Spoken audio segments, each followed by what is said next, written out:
Hi friends, I'm Trey Tasty, and welcome to Manifest Tasty, where we take a dish from history, we make it tasty. And this week, we're talking about matzah, one of the oldest dishes that is still commonly consumed today. It is probably around 4,500 years old, and a lot of people call it a cracker. I don't think it's a cracker, and after you watch this, you will see that it is much more like bread, especially in terms of the kneading, the putting it out. There is no leavening. That is the main part of this. And the story of that is, well, the story as it's told in the Torah is that when the Jews were running out of Egypt and Pharaoh was chasing them, think of the Prince of Egypt, and they had to get all their food together, and they didn't really have time for their bread to rise. So what they did is they just made it really thin, managed to mix it with some water, bang it out at under 18 minutes, pass the parting of the seas, and then eat their bread in the desert for decades and decades after. The rules for making this, there's two main ones. One, from the time that water hits the flour, you have 18 minutes to knead it, to portion it out, to put it in the oven, and for it to completely finish baking. And two, the wheat can't have touched any water from the time that it was initially harvested. This is called shemura flour, and it's very hard to get, so didn't really stay true to number two on this, but this is pretty close to, as close as you can get to kosher for Passover Matzah from scratch.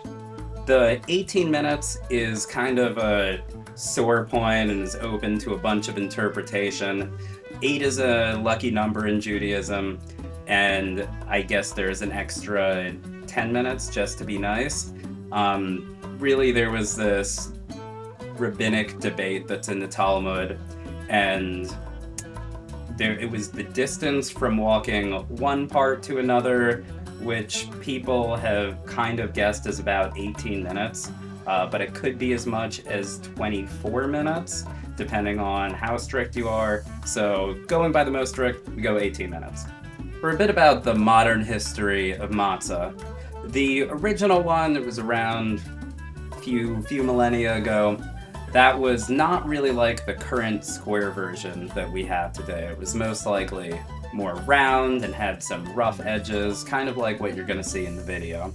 They used to be hand-baked in dark, unheated basements to prevent rising, again, making sure that it's unleavened bread. Then in 1839, Isaac Singer invented a machine for rolling matzah dough to try and automate it a bit more. And in 1888, Rabbi Dov Ber Manischewitz made an automated method of matzah production in Cincinnati, Ohio. And that's pretty much what we eat today. All right, let's make this.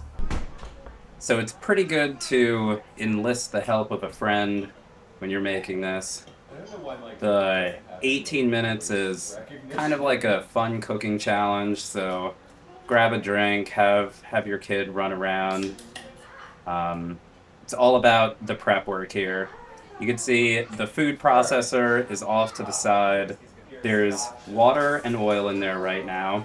The timer it starts once the flour hits that water. Then we start mixing. Got to make sure your hands are dry. You can't have any moisture in contact with any of the flour first. Your pin should also be dry. You get pumped. Get ready for this counter to start. 2, 1, matzah! And then we're going. It's in. You hit it. Food processor's running. Much better. Okay. That's what I'm looking for. Pebbly. Make sure it's fully mixed. That can turn into it. Oh, this is good. Top it off. This is good. Try to get it all out of there. All has to be And then we're just gonna quickly knead that all together. The oven has been preheated. It's at 500 degrees right now. If you have one that can go hotter, that's much better. You have a pizza oven, that's great too. So there's not supposed to be any residual flour on the matzah either. Alright. So you're not really supposed to do as much flour that we put on with this, but we're amateurs. You're supposed to constantly keep the dough moving. It's not supposed to be given a chance to stick to any surface. So after you divide it, you do your rolling, and then it's supposed to go right onto a pan, right in the oven. Big boy. Yeah. So ideally, it shouldn't be sticking to anything. So right now, my partner, But these are small. These are I'm small. doing the kneading, the dividing. He's forming them into round circles so that those can be rolled into a nice even shape when it's time to go. We learned that this is better than what we did in our first round. You're not supposed to flour the rolling pin like that, like I just did, but makes it so much easier. And you want to roll it until it's pretty translucent.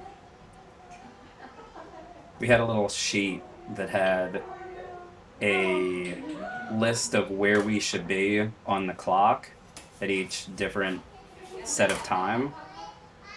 And we also had a timer that was counting down. So those numbers were there on the side. They're out of shot here. But I found that was pretty helpful because the moment you hit that 18 minutes, you were done. So it's nice not to waste anything. By now, this is, Sounds good. you can see you're starting to see through the piece of dough into the work surface. So this is translucent.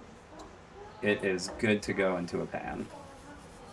Another thing we found, since the ovens weren't quite hot enough, it was nice to have the sheet pans in the oven getting really hot. Then we'd take them out, put them right on the sheet pans, kind of like a pizza stone, and then put them back in the oven. Again, this isn't something you're supposed to do because the dough is supposed to stay moving and then just go directly into the pan. We're letting them sit for a little bit in some flour. So if you're being very strict, this is technically not kosher for Passover, but in terms of the spirit of everything, I feel like if you're going to the effort to make your own and you see all these little mistakes, I mean, you're putting in more effort than buying a box, and there's just so much trust in just buying a box that a big factory in Ohio makes. So I trust this method more, and it tastes so much better. And now we are ready to put these on the hot sheet pans.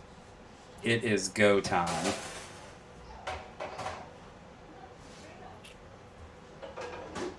So we have 6 pieces, 3 sheets, 2 per sheet.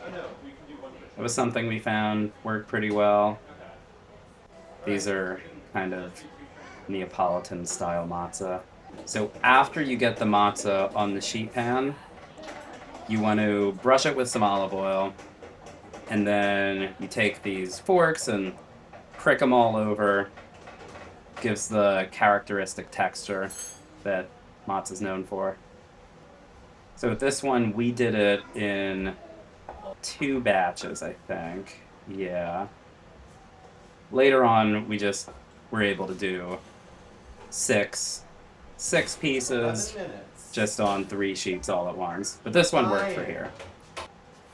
Now we're rolling that second batch, and then after a few minutes, take the matzah out, you flip them, you put them back in, let them bake some more. In our later batches, we found that actually it was better to just do one big batch and do them 5 minutes on one side, 4 minutes on the other. This one, we were getting them a bit thinner, and doing a shorter cook time in 2 batches.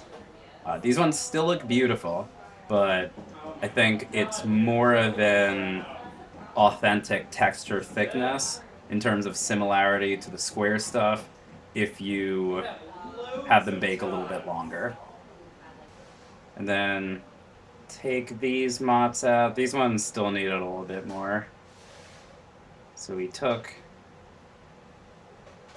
gave them a flip, cooked them a little more. Then we checked these. They looked beautiful. Put in the next batch, and then done for the rest of this batch. And then we're just gonna quickly take them out, do some flipping, throw them back in, and then bake till the rest of the time limit. And then we pull them out right at the timer. Those ones are good to go. They're a little hot, but delicious. Delicious matzah. So to take a look at what these matzah look like, there they are, golden brown, these nice big bubbles on them. They're crispy, they're crackly. They have kind of a bready taste to them. So what can you do with matzah? Well, you can put it on your Seder plate. It's part of the Seder. You can use it to eat things that are a part of the Seder, like the horseradish or the haroset, which is some apples, walnuts, honey, red wine, and cinnamon. You can use it for eating chopped liver, which is delicious, and I always make some for Seders. You can make matzah pizza, which is a classic. Some tomato sauce, you can either make your own or just buy a jar. Some nice high moisture mozzarella, some basil, sprinkle some Parmigiano Reggiano on it. It's super good. You can make matzah brie. There's a lot of ways to doing that. Some are more like a quiche. Some are more like French toast. Some are more like a French toast scramble. You can grind it up into matzah meal, use it to make matzah balls. But with the ones that you put the time into like this and underwent this cooking challenge, it's kind of a waste to use it for that.